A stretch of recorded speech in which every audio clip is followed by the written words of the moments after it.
Imagine this.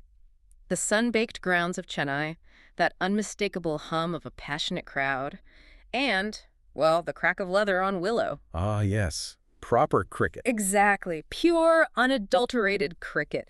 We're talking about a 4-day battle that, honestly, culminated in an absolute nail-biter. It really did. Today, we're taking you right into the heart of it all. We're going to dissect a truly remarkable story of resilience, some brilliant strategy, and just the sheer grit it takes to win when, the odds feel stacked against you. Indeed. And our focus isn't just flipping through the scorecard here.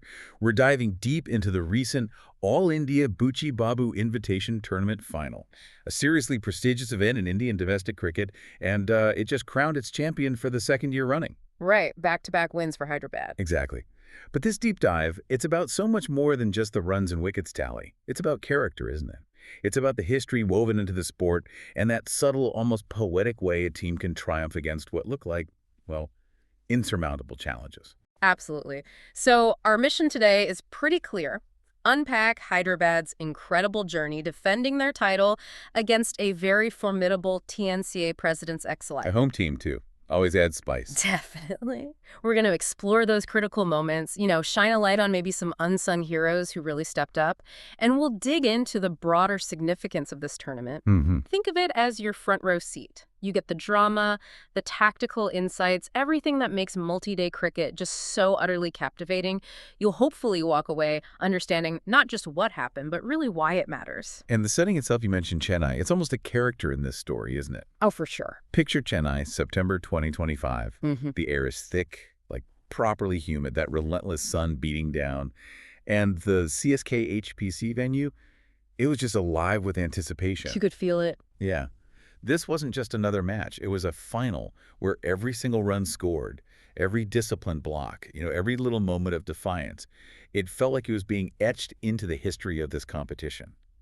It's that kind of detail, that atmosphere, that really embeds a match in your memory. So with that scene set, that atmospheric picture, let's maybe unpack the tournament itself a bit. Because the Buchi Babu, it isn't just another trophy on the shelf, is it? Not at all. It's a grand old stage, a proper 4-day test-like format. And that demands, well, not just skill, but incredible stamina, real technical proficiency, and serious mental fortitude. It's a real test. It is. It's kind of a rite of passage for countless Indian cricketers. It's a place where legends are often forged long before they ever, hit the national stage. And the name Buchi Babu, tell us a bit about the history there. Right. It's a great question. The tournament's named after M.J. Gopalan, who was affectionately known as Buchi Babu. He was a real visionary back in the early 1900s. Wow, that far back. Yeah, can you imagine the foresight? Dreaming of fostering cricket's growth in the south of India way back then. It was established in 1947, literally just as India gained independence. Incredible timing. It really was. And it quickly became a cornerstone of Indian cricket's domestic structure. For decades, honestly, this was one of the few truly national platforms for talent outside the Ranji Trophy. It consistently drew teams from all over the country. So it was a proving ground from the very start. Absolutely. Many of India's test greats, well before they ever wore the national colors, they cut their teeth on these grounds. They developed the patience, the technique, crucial for the longer format right here. It's like a living piece of cricketing history playing out each year. That's such a rich legacy. So beyond just the trophy, the immediate win, what's the enduring purpose of a tournament like this today? How does it shape Indian cricket now? Well, what's really fascinating, I think, is that its purpose goes way beyond just lifting that silverware. It's a vital platform, right, for blending raw, emerging talent with seasoned professionals. It gives them a crucible, a real test. A chance to learn from the experienced guys. Exactly. It often serves as a crucial proving ground for players eyeing bigger stages, especially the Ranji Trophy. Here, young batsmen learn to actually build long innings, not just flash for 20 balls. Bowlers learn the art of sustained pressure, bowling spell after spell. Captains learn strategic nuances that, frankly, just don't exist in shorter formats. Makes sense. It's where potential national stars really learned the long-form game under immense pressure. Yeah. They developed that temperament, that mental side that you absolutely need for Test cricket. And what a stage for it. You mentioned the CSK HPC ground in Chennai. Talk a bit more about that venue. What kind of challenges does a pitch like that throw up over 4 intense days? Oh, it's not just any ground. The CSK HPC pitch, it's almost like a living entity throughout a 4-day game. It demands adaptability from everyone. How so? Well, day one, you'll often see the quick bowlers finding a bit of seam movement, maybe a touch of swing early on, makes the new ball a genuine threat, really tests a batsman's technique right away. But then, as the sun bakes it day after day, the surface cracks, it dries out. By day 3 and 4, it can transform into a spinner's paradise. You get sharp turn, bounce. It can completely bamboozle batsmen. So it changes character completely. It does, and it's never totally predictable either. There's always that chance of uneven bounce, a ball that shoots through low or one that spits off a length, keeps every batsman honest, tests their technique under relentless pressure. It really ensures dynamic, evolving cricket across the 4 days. So who are the teams, the gladiators, stepping onto this evolving pitch for the final, knowing these conditions were waiting? Right, in this epic final, you had Hyderabad. They were the defending champions, remember. They came in with this blend of experience and quite a bit of youthful energy, aiming for that back-to-back title. Big ask. Huge ask. Their opponents were the TNCA president's XI, basically a squad packed with Tamil Nadu's finest players, guys with deep local knowledge of the conditions, and you could bet they were absolutely hungry to reclaim glory on their home turf. Yeah, the stakes were incredibly high. Pride, reputation, that prestigious trophy. Everything on the line. Definitely. So the match starts. Hyderabad wins the toss, and crucially, they decide to bat first. They put up a really solid 376. As you said earlier, this wasn't some T20 explosion, was it? Not at all. It was built, like, brick by brick. Yeah. A real declaration of intent, absorbing the early challenges of that pitch, respecting the conditions. I liked how their coach, Ravi Teja, later called that innings the absolute bedrock of their entire strategy. Shows the mindset, patience. Exactly. This wasn't about quick runs. It was a masterclass in patience, in discipline, foundational stuff for 4-day cricket. Then TNCA President's ER responded with, honestly, incredible grit. They clawed their way to 353. So close. Agonizingly close. Just 23 runs short of matching Hyderabad's first innings total. Now, what's crucial here, and maybe not obvious if you mostly watch shorter formats, is that in 4-day cricket, even 23 runs gives you a significant psychological cushion. Right, that first innings lead. It allows the team with the lead to play with a bit more freedom in their second innings. And maybe more importantly, it puts the chasing side under immense pressure. They know they have to probably force the pace a bit, which can create wicket-taking chances. It really turns the game into this high-stakes psychological battle. And you could see that playing out already in the first innings. The spinners starting to get involved as the pitch wore on. Yeah, spinners from both sides started to weave their magic. It became a real chess match. Okay, so this is where it gets really interesting. The pressure just ramps up. Hyderabad, with that slender, that tiny 23-run lead, start their second innings. What was the morning of day 4 like? Were the bowlers, licking their lips? Oh, absolutely. Day 4 broke with that kind of crisp morning dew still on the pitch. Conditions just ripe for seam and swing. A bowler's dream, really. And the TNCA attack, especially their promising young spinners, they didn't just come charging in. They were, like, on fire, fueled by that home crowd roar, You can imagine the noise. Yeah. Imagine the tension. An early wicket falls, maybe a sharp delivery finds the edge, then suddenly it's a collapse. Another batsman misreads the turn, maybe gets trapped. LBW, Hyderabad, who looked so solid building that first innings total, suddenly slipped to a really precarious 70 for 5. Wow, 70 for 5. In just 29.4 overs. The crowd, sensing blood, they just erupted. You could feel the momentum shift dramatically, almost violently, towards TNCA. That sounds like a complete capitulation was genuinely on the cards. Who were the bowlers doing the damage? Well, what's fascinating here is how the young stars of TNCA really stepped up. Vidyuth and Hemchudeshan. And get this, Hemchudeshan is a 17-year-old prodigy. 17. Incredible. 17. They were the primary architects of this devastating collapse. Wow. Their arms were like coiled springs, just delivering breakthroughs that, honestly, at that moment, seemed to completely seal Hyderabad's fate. They bowled with relentless accuracy, aggression. They properly put Hyderabad on the ropes. But in the grand theater of cricket, just when the lights seem dimmest, heroes often emerge. It's the beauty of the long game. And boy, did they. With their team staring down the barrel, two players, Varun Goud and Rahul Radesh, they just absolutely dug in, like roots in parched soil, as the saying goes, forged this unbroken 85-run partnership for that crucial sixth wicket. What kind of stand was this? Was it just blocking? It was so much more than just blocking. This partnership wasn't just about scoring runs, though they did that functionally. It was a masterclass in occupation, in pure defiance, and incredible mental fortitude. Tell me more about Goud. Varun Goud, who, by the way, was later named player of the tournament for his consistency throughout. Deservedly so, it sounds like. Absolutely. He crafted this unbeaten 56, but it was how he got them. Leaving balls outside off stump with supreme judgment, smothering the spin with a dead bat, rotating the strike with remarkable composure. Yeah. He just refused to give TNCA even a sniff. And Radesh. Rahul Radesh complemented him perfectly, a really functional 31 not out. He was like this steadfast shield, just blunting that relentless attack from the other end.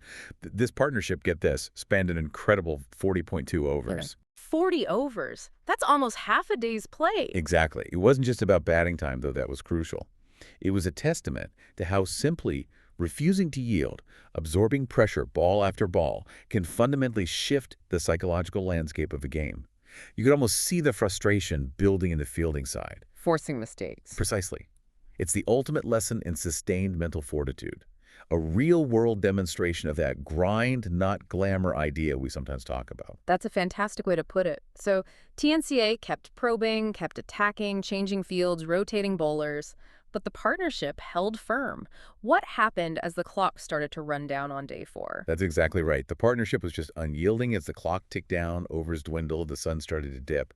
Eventually, the umpires had to signal the end of play. Hyderabad finished at 155 for 5 in their second innings. A draw on the scorecard. A draw, yes. But, and this is where the specific rules of the Buchi Babu and indeed a lot of multi-day cricket come into play in this tournament. That first innings lead trumps everything else in a drawn match. Ah, so that 23-run lead was gold dust. Pure gold. Hyderabad had successfully clung on to that slender advantage. It sealed back-to-back glory for them, retaining that prestigious title. It speaks volumes, doesn't it, about their resilience, their planning to build that initial lead, and then that unbelievable day 4 fight back. What a dramatic finish, where just surviving, grinding it out becomes the ultimate victory. But the story doesn't quite end there, does it? Let's talk about the ceremony, the accolades that followed this really hard-fought battle. No, you're right. The prize-giving ceremony was a really fitting capstone, a proper celebration of cricketing excellence. It was graced by TNCA dignitaries, legends like former Indian all-rounder Robin Singh. Robin Singh was there. Wow. Yeah. And also P. Ramesh, who is the great-grandson of Buchi Babu himself. His presence really underscored those deep historical roots of the tournament we talked about earlier. That's a lovely touch, connecting the past and present. And there was some individual brilliance recognized too, right? Showing that while it was a huge team effort, certain players really shone. Definitely. Hemchudeshan from Hyderabad was quite deservedly named player of the final for his pivotal contributions throughout the match. Okay. M. Vishal of the TNCA president's Akseki nabbed the Catch of the Match award, probably for a real screamer that maybe momentarily turned the tide. Yeah. You know, one of those moments of athletic brilliance. Always great to see those highlighted. Yeah. And as we discussed, Varun Goud was the absolutely well-deserved player of the tournament. His consistent brilliance, capped off by that defiant, match-saving, unbeaten 50 in the final innings. Yeah. Just outstanding. And what about the coaches? Their reflections must have been interesting. Oh, absolutely. They offer such deep insights. The TNCA coach, M. Santilanathan, naturally expressed disappointment at falling just short. Of course. But also immense pride in his boys' fight. He particularly praised his spinners for bowling just marathon spells under intense pressure. Yeah, you have to feel for them. You do. On the other side, the Hyderabad coach, Ravi Teja, was obviously beaming with joy. He highlighted the sheer character shown by his team, especially pointing to that Goud-Radesh partnership. He explicitly saw it as a significant boost, psychologically and strategically, looking ahead to the grueling Ranji Trophy season. Gives them huge confidence going into that. Massive confidence. And what about the young talent, Hemchudeshan, that 17-year-old spinner who caused so much trouble? Did he say anything afterwards? He did. He shared how it was just a crucial learning experience for him. learning about patience, about process in a 4-day game. That's real wisdom from such a young player, isn't it? Learning to manage that kind of pressure, that ebb and flow. It really is, and it speaks volumes about the value of this tournament, that even a prodigy like him is learning these profound lessons. This whole deep dive, it really reminds us that the Buchi Babu Invitation Tournament isn't just some isolated event on the calendar. No, it's fundamental. It's a cornerstone of Indian cricket. It nurtures that test ethic, the patience, the technique, the unwavering team spirit in an era that, let's be honest, is often dominated by the T20 glitz and instant gratification. It acts as a vital counterbalance, doesn't it? It really does, and it clearly acts as a launch pad for future stars. Yeah. Players like Hemchudeshan getting invaluable experience under immense pressure. It's where that raw talent gets polished into genuine diamonds, I think, where players realize the mental fortitude required for the highest level. Absolutely. And, this victory for a team like Hyderabad, it extends far beyond just the immediate joy of lifting the trophy. It's a powerful statement. It's a significant psychological boost and is crucial preparation for that grueling Ranji campaign ahead. How so specifically? Well, it potentially influences selections, right? Boosts team morale significantly. Yeah. And it allows coaches to assess their talent under real, intense match conditions. It refines their strategies for the longer season, gives them invaluable data on how players perform when the chips are truly down. Yeah, you can't replicate that pressure in the nets. Never. It also bridges eras, which I find incredibly fascinating. Seeing past legends like Robin Singh and the family legacy with Buchi Babu's great-grandson there, it underscores how these tournaments connect the sport's rich history with its vibrant future. It's a living tradition, a thread weaving through generations of Indian cricket. So wrapping this up, what we've really seen in this deep dive is like a microcosm of cricket's enduring appeal, wouldn't you say? A game of deep strategy, high skill, and just sheer heart. Perfectly put. Hyderabad's retention of the Buchi Babu title, especially against those odds on day 4, their defiance. It's a testament to unwavering belief, meticulous planning, and that refusal to buckle. It's a powerful story about holding firm when pressure mounts, proving that sometimes simply refusing to be beaten is the most profound victory of all. It leads to a provocative thought, doesn't it, for you listening? In this fast-paced world we live in, where, quick wins and instant results are often celebrated above all else, this story reminds us that true triumphs, the ones that really stick, often come not from the flashiest moments, but from that relentless grind, that quiet resilience, that unyielding spirit to just stay in the fight, absorb the blow, and keep going. Maybe ask yourself, what aspects of your own journey, professional or personal, could benefit from embracing a bit more of that grind, not glamour philosophy? That's a great question to ponder. And, this deep dive into the Buchi Babu, it really does illuminate the paths for tomorrow's stars. It shows us the foundations being laid. It really makes you wonder, doesn't it? Who is going to be the next Hemchudeshan to emerge from these domestic battles, honed and refined by the crucible of 4-day cricket? And looking ahead, can Hyderabad possibly make it an unprecedented 3 titles in a row next year, back under those Chennai skies? We'll certainly be keeping a close eye on it. This deep dive has definitely shown us that in cricket, much like in life, the long game often reveals the true champions.